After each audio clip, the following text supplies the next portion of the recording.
इधर कंस ने योजना बना करके अनेक प्रकार के असुरों को बुलाया, सक्टासुर को, बकासुर को, अरिष्टासुर को, केसी आदि बहुत असुरों को बुलाया। उनसे कहा कि जाओ, जिस कन्या को मैंने पछाड़ करके मारना चाहा वह आकाश में उड़ गई, और उड़ते हुए उस कन्या ने कहा था, अरे कंस तो मुझे क्या मारेगा, तेरे मारने वाला तो ब्रज में पैदा हो चुका है, चाहे तू कितना भी यत्न प्रयत्न कर ले। जाओ ब्रजमंडल में जितने भी नवजात शिशु हुए हैं घर में घुस घुस करके सबको मार करके आओ, उन्हीं में मेरा कोई काल छुपा होगा। उसी समय बकासुर की बहन बकी आ गई, जिसका दूसरा नाम है पूतना मौसी। पूतना मौसी ने कहा, भैया आपका काम कोई नहीं करेगा, मैं करूंगी। क्यों? क्योंकि स्त्री चाहे दूसरे घर में चली जाए ना, अपरिचित घर में कोई स्त्री, तो सारा भेद ले आती है। रसोई में क्या क्या रखा है, कहां कहां क्या क्या डब्बे रखे हैं, क्या क्या रखा है, घर में क्या क्या रखा है, घर में कितने सदस्य हैं, कब आते हैं कब जाते हैं, घर का भेद स्त्री जान सकती है। आप बिल्कुल भी चिंता मत करो, मैं जानता हूं, मैं जानती हूं कि क्या क्या कहां कहां होता है, कैसे कैसे होता है।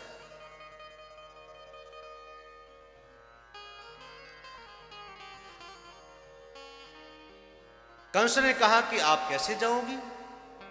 बोले कि मैं सुंदर वेश बना करके जाऊंगी, सुंदर मेकअप करके जाऊंगी, लंबा घूंघट लगा करके जाऊंगी, मेरे रहस्य को कोई जान नहीं सकता। घूंघट में, पर्दे की आड़ में लोग क्या क्या करते हैं कोई समझ नहीं पाता, समझने वाले समझ जाते हैं।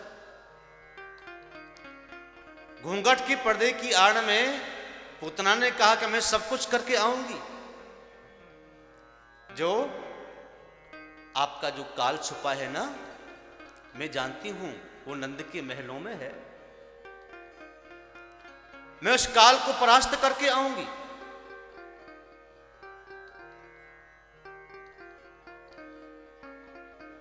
पुत्रा ने अद्भुत वेश बनाया, अद्भुत वेश बना करके और चली है नंद महलों की ओर। जब से कृष्ण आए हैं नंद महलों में, तब से वहां बड़ा आनंद है। जितने भी ब्रजवासी हैं सारे सुबह के सुबह आ जाते हैं और शाम तक द्वार पर ही खड़े रहते हैं। सब लोग आपस में वार्तालाप करते हैं। जैसे ही पूतना आई द्वार पर खड़ी होकर के, जैसे ही अंदर चलने लगी, सारे लोग हट गए, सब हट गए। कहने लगे, भैया जल्दी से हट जाओ, ये तो बड़ी लंबी चौड़ी हट्टी कट्टी गोपी है, कोई लगता है यशोदा की कोई सहेली होगी, जल्दी से हटो। सभी ने रास्ता दे दिया। यशोदा जी लाला के महलों के पास में बैठी थी। लाला के पास ही पालने के पास बैठी बैठी पालने में उनको झूला झूला रही थी। लाला का मुख स्तंभ बन कर रही थी और मुख देख रही थी। एक टक लगाकर के यशोदा जब देखती थी तो लाला की उस दृष्टि से यशोदा हट नहीं सकती थी। कृष्ण की तरफ एक बार कोई देख ले तो वो देखता ही रह जाएगा। एक टक कृष्ण कौन है? जो आपके मन को आकर्षित करे अपनी ओर, वही तो कृष्ण है। जो अपने ओर आकर्षित करे, आपके मन की आपको अपने आकर्षित करे, अपनी ओर खींचे, अपना बना ले। उसी समय पूतना मौसी पहुंच गई और पूतना ने जैसे ही यशोदा के पैरों में जाकर के पैर लगने को कहा कि अब माझी पामन लगूं। पहले की माताएं पाम लगती थी ना, पैर दबाती थी सासुओं की, बड़ी बूढ़ों की। आजकल कहां दबाती हैं पैर, तभी आशीर्वाद नहीं मिलता। पहले जब पैर दबाती थी बहुएं तो सासू जी आशीर्वाद देती थी, दूधो नहाओ पूतो फलो, तेरे खूब भगवान की कृपा बनी रहे, तेरे पति हजारें साल जीवे, तेरे खूब बालक होए, ऐसो आशीर्वाद पहले देती थी। अब आजकल क्या पता है कि एक बच्चा ही रह जाएगा, 1 से 2 बच्चे के लिए सोचते ही नहीं। पहले संतान ही धन हुआ करती थी, चाहे धन का अभाव चलो कोई बात नहीं, कम है चल जाएगा, लेकिन घर में 6 पुत्र हैं 10 पुत्र हैं तो कहते थे ये हमारे सबसे बड़ा धन है। ऐसे ही आशीर्वाद देती थी माताएं पहले। यशोदा जी ने खूब आशीर्वाद दिया, और अब यशोदा जी को क्या पता, बेचारी भोली भाली गोपी, वो तो केवल कृष्ण के प्रेम में ही हमेशा मस्त रहती थी। अब वो पूतना मौसी जी छल लेकर के आई, कपट लेकर के आई, वो क्या जाने।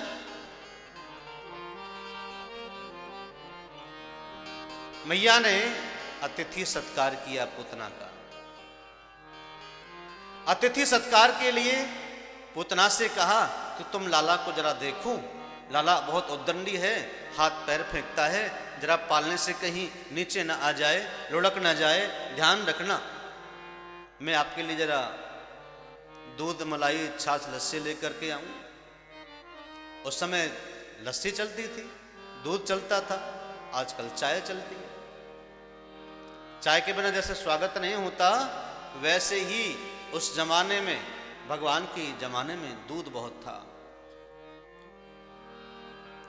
कि राम राज में दूध बहुत था, कृष्ण राज में ही, कलयुग में अब चाय बहुत है, फूंक फूंक के पी। पहले फूंक मारने की आवश्यकता थोड़ी थी, लस्सी पीते थे, छाछ पीते थे, मक्खन खाते थे, दूध पीते थे। अब कहाँ है वो? आजकल के बच्चे ना दूध पीते हैं, ना घी खाते हैं, ना मलाई खाते हैं, ना मक्खन खाते हैं। बताओ है कि नहीं? खाते हैं आज के बच्चे? कोई कोई बिरला बच्चा होगा जो घी से रोटी खाता होगा, नहीं तो दूध पर भी अगर मलाई आ जाए तो उसको भी उतार देंगे, मलाई वाला दूध नहीं पीना। युगी युगी परिवर्तनीय संसार है। जैसे जैसे युग के अनुसार दिन में परिवर्तन आया, वैसे वैसे लोगों की सोच में, समझ में, व्यवहार में, आहार में परिवर्तन आ गया।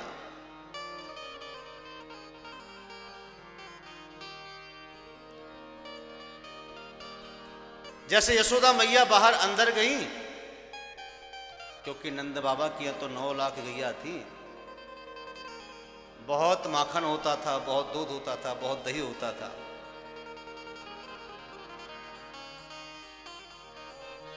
लेकिन यशोदा जो भी कुछ करती हैं, मक्खन निकालती हैं, मंथन करती हैं, दही निकालती हैं, कोई भी कार्य करती हैं तो अपने कृष्ण के लिए करती हैं।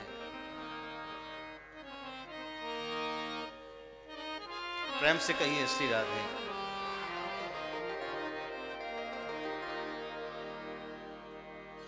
यशोदा तो गई, पूतना को लगा कि मौका सही है, पालने से उठाया, क्योंकि अपने स्तनों पर कालकूट विष लगा करके आई मारने के लिए छल से कृष्ण को, कि मैं स्तनपान कराऊंगी, कालकूट विष कृष्ण पी जाएंगे और वो मर जाएगा, काम तमाम हो जाएगा। जो कंस से वायदा करके आई हूं वह वादा भी पूरा हो जाएगा। भगवान ने, कृष्ण ने उस पूतना को एकटक देखा। संतों का अलग अलग अलग मत है। एक संत कहते कि नहीं नहीं, पूतना को देखा तो होगा, लेकिन देखा था क्रूर भरे दृष्टि से कि ये पूतना की आंखों में क्या छुपा है, जिसकी बुद्धि में, जिसकी आंखों में भेद छुपा है। उससे भगवान देखते हैं कि ये कितना कपटी आदमी है, कितना छलिया आदमी है, इसके मन में क्या चल रहा है, ये कैसा है। भगवान उसको देख रहे होंगे। एक संत बोले कि नहीं नहीं, भगवान ने पूतना को रास्ता दिखाया, क्योंकि भगवान की एक आंख में सूर्य नारायण बसते हैं और दूसरी आंख में चंद्र नारायण बसते हैं। एक से अमृत निकलता है, एक से प्रकाश निकलता है। सो शायद पूतना को अगर उसके मन में छल नहीं होगा तो चंद्र भरी दृष्टि से देख रहे होंगे,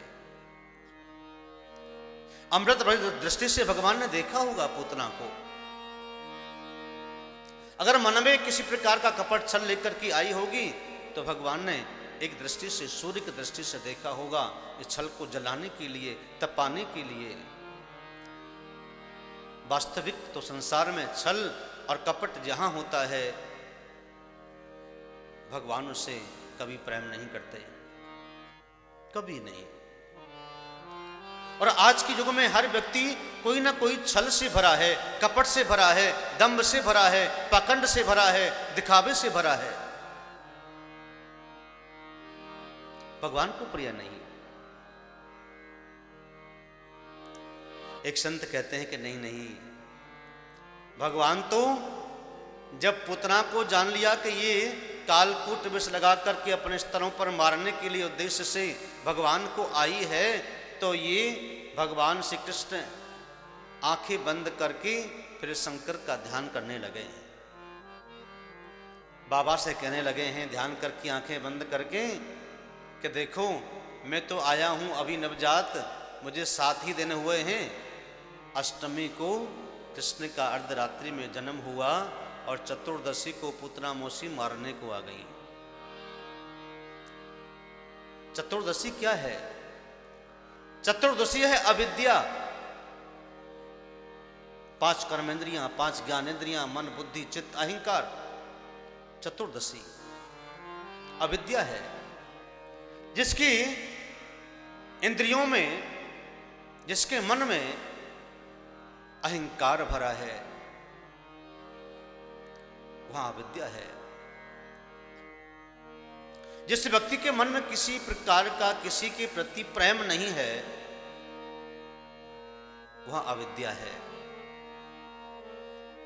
और जहां अविद्या होती है वहां विद्या कैसे आए? कैसे आए विद्या? आज के युग में हर जगह हर व्यक्ति के मन में अविद्या भरी है। ऊपर से कुछ और हैं, अंदर से कुछ और हैं। लेकिन भगवान से कहां बचोगे? हैं? भगवान तो सब जानता है, तेरे नस नस को जानता है, रक्त की एक एक बूंद को जानता है। कितना भी पाखंड कर ले, कितना भी दिखावा कर ले, भगवान को प्रिय नहीं लगता। भगवान शिव का ध्यान किया। वंदे देव उमापतिं सुरगुरुं वंदे जगत कारणं वंदे पन्नगभूषणं मृगधरं वंदे पशूनां पतिं वंदे सूर्य शशांक वाहिनयनं वंदे मुकुंदं प्रियं वंदे भक्तजनाश्रियं च वरदे वंदे शिवं शंकरं वंदे शिवं शंकरं। हे महादेव, आप आइए। पूतना मौसी का दूध मैं पीऊंगा, जहर आप पीना। महादेव ने कहा कि मेरे गोविंद पर कोई कष्ट न आए। पूतना ने जैसे ही गोदी में उठाया और कालकूट से भरा हुआ स्तन कृष्ण के मुख में डाला, भगवान शिव जहर पी गए और दूध पीने लगे। कृष्ण दूध पीते पीते अब धीरे धीरे पूतना के प्राणों को पीने लगे। जब पूतना के प्राणों को पीने लगे तो पूतना को बहुत पीड़ा होने लगी। पूतना कहती है, अरे कृष्ण छोड़ो, मुझे छोड़, मुझे छोड़।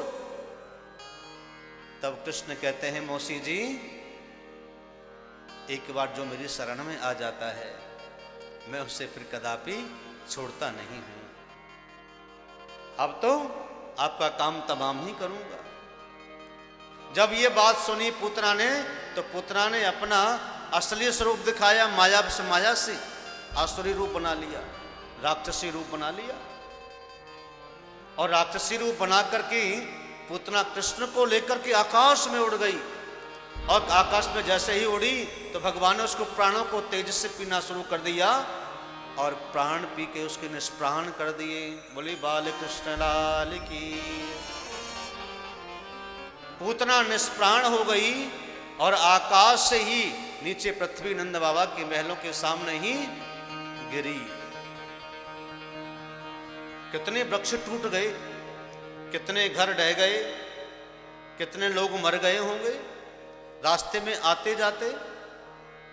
बड़ा विशाल पहाड़ जैसा स्वरूप था पूतना का। तो पूतना की पहाड़ जैसे उस वक्षस्थल पर कृष्ण क्रीड़ा कर रहे हैं, खेल रहे हैं।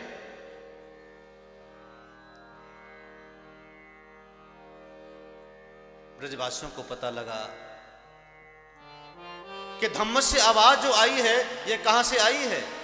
ब्रजवासी अपने घरों से निकले। बेचारी यशोदा मैया तो सीधी सादी थी, बाहर निकल करके देखा ही नहीं।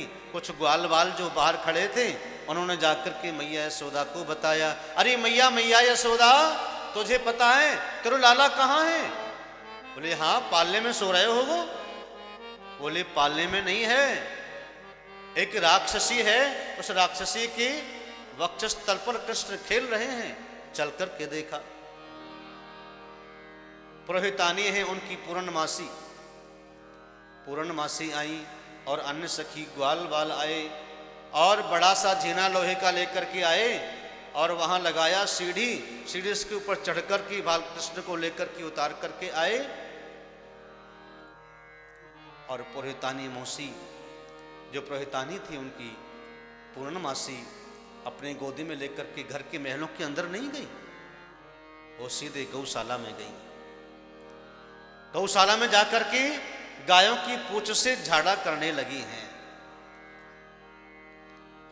गायों की पूंछ से बच्चों का झाड़ा होता है। इंद्रियाणि ऋषिकेश प्राणान नारायणो अवतो श्वेत दीप भक्ति शितम मनोयोगेश्वरो अवतु। पुरोहितानी पूर्णमासी कर रही हैं गाय की पूंछ से झाड़ा करते हुए कि मेरे लाला की इंद्रियों की रक्षा ऋषिकेश भगवान करें। इंद्रियाणी ऋषिकेश और प्राणों की रक्षा श्री नारायण भगवान करें। और श्वेत दीप लाला की चित्त की रक्षा करें और मन की रक्षा भगवान योगेश्वर करें। हमारे लाला पर किसी प्रकार का कोई आवेश, टोना टोटका, भूत प्रेत का, ये सब कुछ कभी न हो, ऐसी कृपा करो। भगवान कृष्ण हंसते जा रहे हैं और यशोदा मैया साथ में खड़ी हुई रो रही हैं कि मेरे लाला के ऊपर कैसा साया आ गया, जो मैं तो पालने में सोकर देख करके छोड़ कर के आई थी और आज देखूं ये कैसी माया हो गई। मेरे लाला को कोई राक्षसी लेकर के आकाश में उड़ गई। थर थर कांपने लगी बेचारी यशोदा मैया। वैसे भी बूढ़ी बड़ी, 85 साल की आयु में लाला को जन्म भयो। सब्सक्राइब करें रामकृष्ण शास्त्री जी के YouTube चैनल को और हमारे वीडियोस को सबसे पहले देखने के लिए बेल आइकन को दबाना न भूलें।